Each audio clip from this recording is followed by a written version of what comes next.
Bishop David Oyedepo has many sons in ministry, but some stand out more than others. Why? Well, that's a discussion for another day.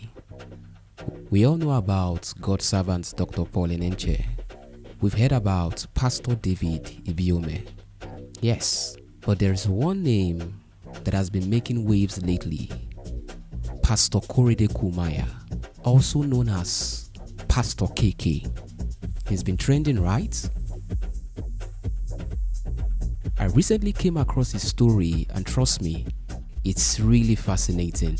I discovered some incredible things you need to see. You are going to love this video. So sit back, relax, and let's dive in.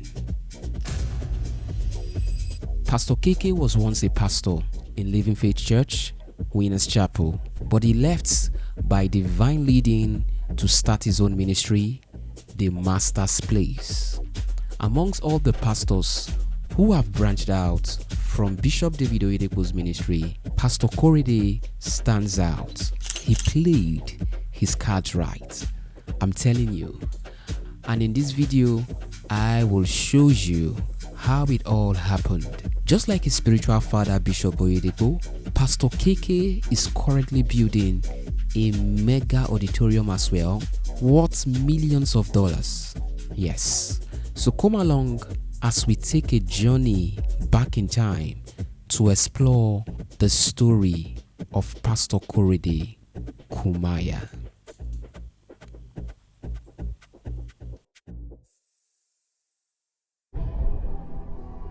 So Pst Korede started as a regular student at Ogun State University, where he encountered Christ. As time went on, he felt a strong calling to ministry. After graduation, he served as an assistant chaplain during his NYSC. But guess what? He was suspended in just 6 months due to his radical Christian life, particularly his unwavering opposition against cultism on campus. After completing NYSC, the Lord led him to Bishop David Oyedepo for ministerial training. He attended the Bible school at Winners Chapel for 1 month and later joined the ministry as a minister. Following 3 additional months of training, he was ordained into full-time ministry on April 3rd, 1996. That's when things got real. His first major assignment was in Chad, where he was sent as an assistant pastor to establish Winners Chapel. The church gave them $10,000 to cover salaries, rent, and other expenses in Chad. That sounds like a lot of money, right? But unfortunately, soon as they arrived, they were robbed. All their money gone. It was so embarrassing that they could not call the headquarters for help. What would you do in that kind of situation? Give up? Complain? Not Pst Korede and his senior pastor. They went ahead in faith. They preached, prayed, and guess what? Revival broke out so much that they even converted the Prime Minister of Chad to Christianity. Yes. The revival was so incredible that Bishop Oyedepo had to send in people from the headquarters to confirm this unbelievable progress. But ladies and gentlemen, despite his success in Chad, many more difficult tests and trials were still to come in the ministry. If you are enjoying this video already, please do well to leave a like on it. Now let's go further. When it was time for Pst Korede to get married, he had no money. He had to borrow a wedding dress for his wife. He couldn't afford to pay for food. He couldn't afford to get a suit. But out of nowhere, someone gave him a suit. Someone else gave him a car to help with mobility. And just like that, the wedding happened. Later, he was posted back to Nigeria to a place called Ijebu-Ode and later transferred to his hometown called Ijebu-Gbo. Then Bishop David Oyedepo, one of the top senior ministers in the commission at that time, jokingly told him, "We have moved you to your hometown so that if you fail, You won't need to pack your bags to Lagos. You can simply just move into your family house. At that time, the church in Ijebu was struggling and on the verge of being shut down. However, within 9 months, things turned around and the church experienced tremendous growth. Over time, Bishop David Oyedepo began to recognize his remarkable achievements.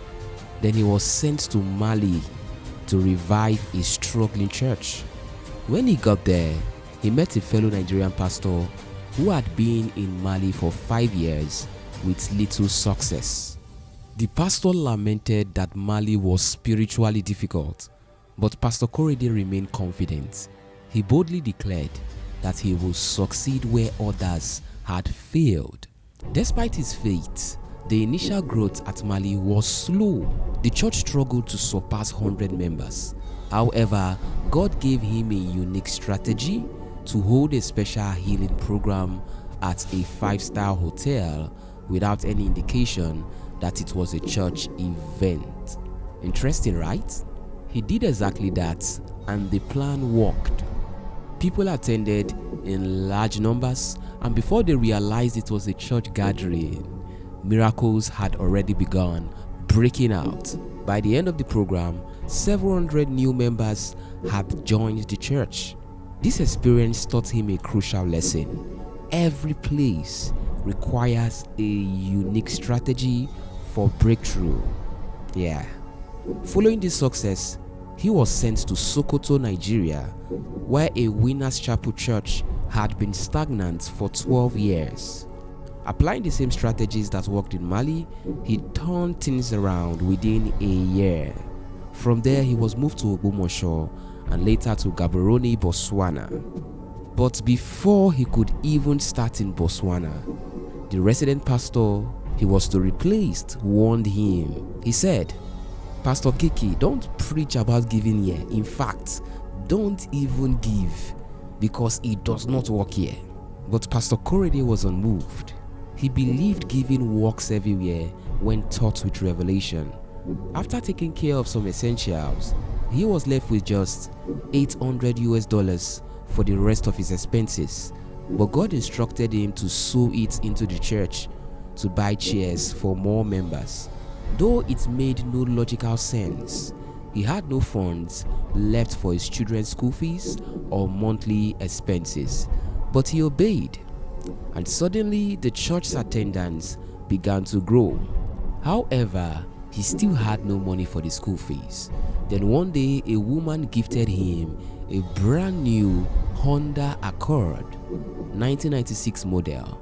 He was amazed, but asked her to go home and think about it again. Despite that, she came back the next day with the same determination to give him the brand new car. And so, he accepted it with joy and told his wife they would sell the car to cover the school fees. But what happened next would shock you. The Holy Spirit reminded him of his commitment to always give the first fruits of everything he received. Oh my God, it was so difficult. But without hesitation, he and his wife decided to give the car to God. Now, what you're about to hear next might shock you, but don't argue about these facts because it truly happened. Shortly after, he received his first salary in Botswana, and there again, the Holy Spirit reminded him to give it as a first fruit offering. Once again, it was tough as he and his family needed this money, but he still obeyed. Then came the biggest shock. What followed was nothing short of miraculous. Within a year, he received 32 cars from people in Botswana. Many also gave him financial gifts in abundance. The giving was so extravagant that Botswana's law enforcement agencies investigated him, suspecting he was using charms to manipulate people. This same land, where giving was said not to work, had now become a place of supernatural provision. Now, this final phase of the story is very important. You cannot afford to miss any second. Here is what happened. After years of serving Bishop David Oyedepo, God began to speak to Pastor KK about launching his own ministry. But there was one problem. How would he tell Bishop David Oyedepo? God said, don't resign. You will lose your relationship with him. But wait, I would make him open the door for you to go. So he waited, and then, out of nowhere, Bishop Oyedepo shocked everyone. During a specific leaders meeting at the headquarters, Bishop Oyedepo said, many of you have received vision from God to start your own ministries, but you are afraid to tell me. So anyone who has been in Winners Chapel for over 7 years, I sack you all.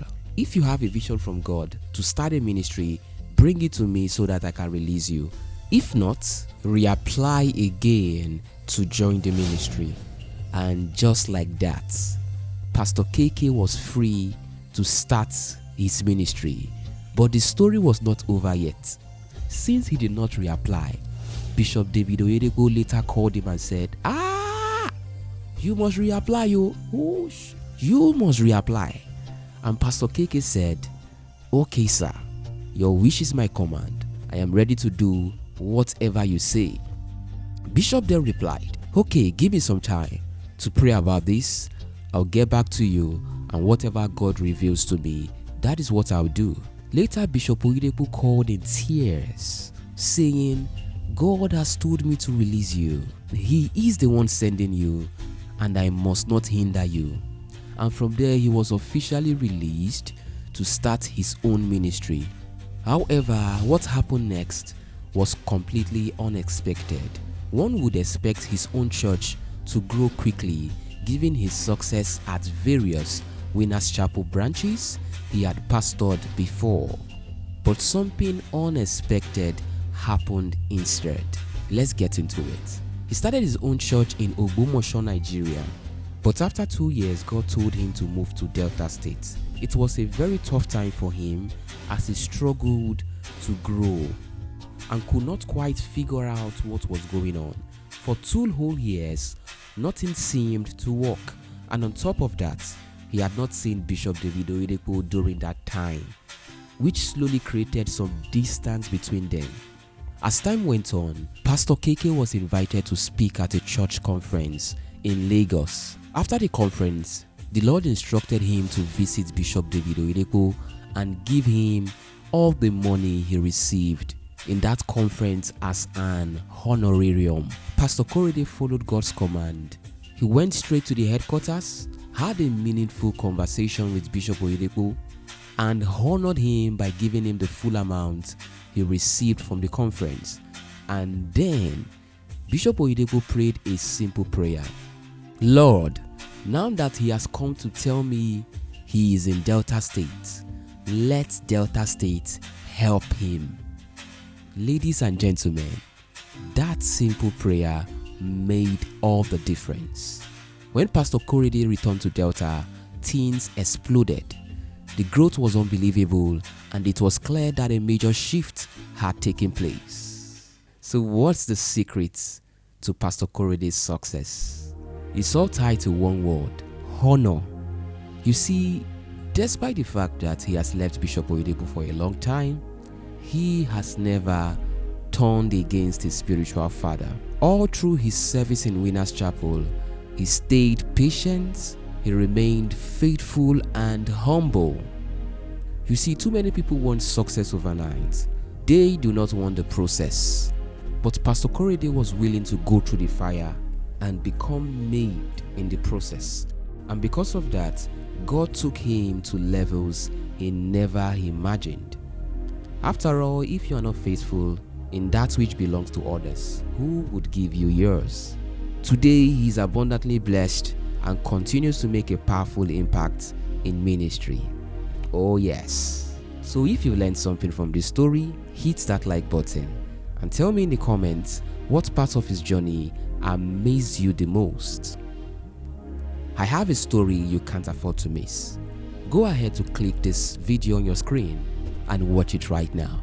As always, I celebrate you.